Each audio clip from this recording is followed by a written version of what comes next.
बिस्मिल्लाहिर्रहमानिर्रहीम। अस्सलाम वालेकुम स्टूडेंट्स। आज हम मॉड्यूल नंबर 118 से 120 तक डिस्कस करेंगे। तो चलें स्टार्ट करते हैं।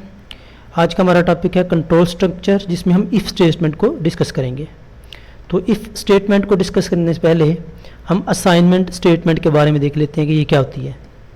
अच्छा स्टूडेंट, जब आप किसी भी मेमोरी में कोई डाटा स्टोर करते हैं, उसको कोई वैल्यू असाइन करते हैं, तो उस वैल्यू को असाइन करने के लिए जो हम सिंबल यूज़ करते हैं वो इक्वल का यूज़ करते हैं। याद रखिएगा, यहाँ ये इक्वल मैथ वाला इक्वल नहीं है, यहाँ पर इस इक्वल का मतलब है असाइनमेंट स्टेटमेंट। जैसे यहाँ पर मैं आपको एग्जांपल देता हूँ। ये यहाँ पर मैंने int mark is equal to 10, यहाँ पर ये इसका मतलब है कि आपने मार्क नाम की एक मेमोरी लोकेशन लोकेट कर ली है, मेमोरी लोकेशन ले ली है, और उस मेमोरी लोकेशन में आपने वैल्यू क्या रखनी है, 10। क्लियर हो गया। अब उस वैल्यू को असाइन करने के लिए जो स्टेटमेंट हम यूज़ करेंगे वो असाइनमेंट स्टेटमेंट ये वाली होगी, जिसको हम इक्वल से डिनोट करते हैं।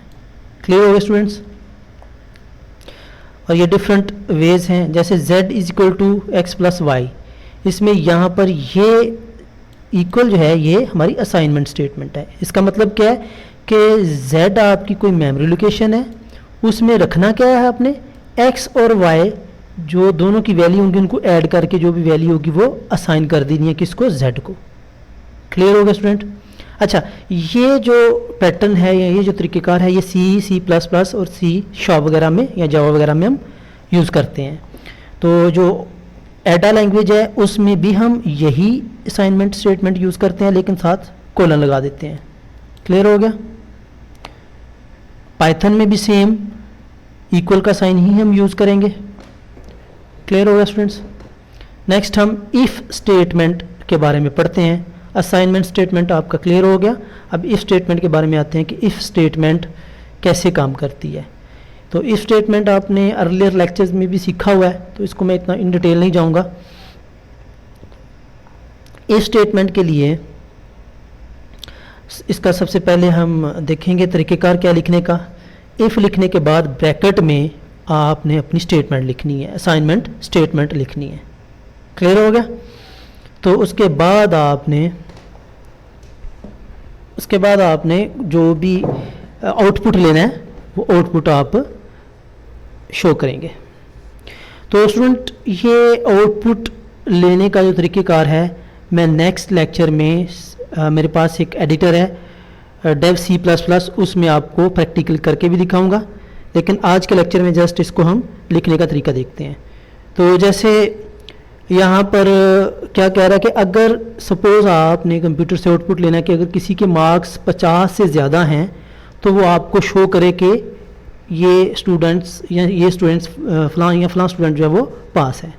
तो इसको हम कैसे करेंगे। सबसे पहले float f is equal to 3.5। f आपका एक वेरिएबल है जिसको आपने साइन की है वैल्यू 3.5। और अब इसके बाद हम इफ स्टेटमेंट यूज़ करेंगे। If CGPA greater than or equal to 3.0, greater or equal का ये साइन है, greater or equal 3.0 cout. Student, ये सी आउट हम यूज़ करते हैं C++ में सी आउट यानी प्रिंट यानी आउट सी आउट लेने के लिए, या ये कह लें कि आउटपुट लेने के लिए। तो सी आउट ये आगे दो ब्रैकेट लगाएंगे आप, लेस देन की ब्रैकेट यूज़ करेंगे। जो भी आपने आउटपुट लेना है उसको इन्वर्टेड कॉमा में लिखेंगे। गिव स्कॉलरशिप, ये आपकी पहली स्टेटमेंट हो गई।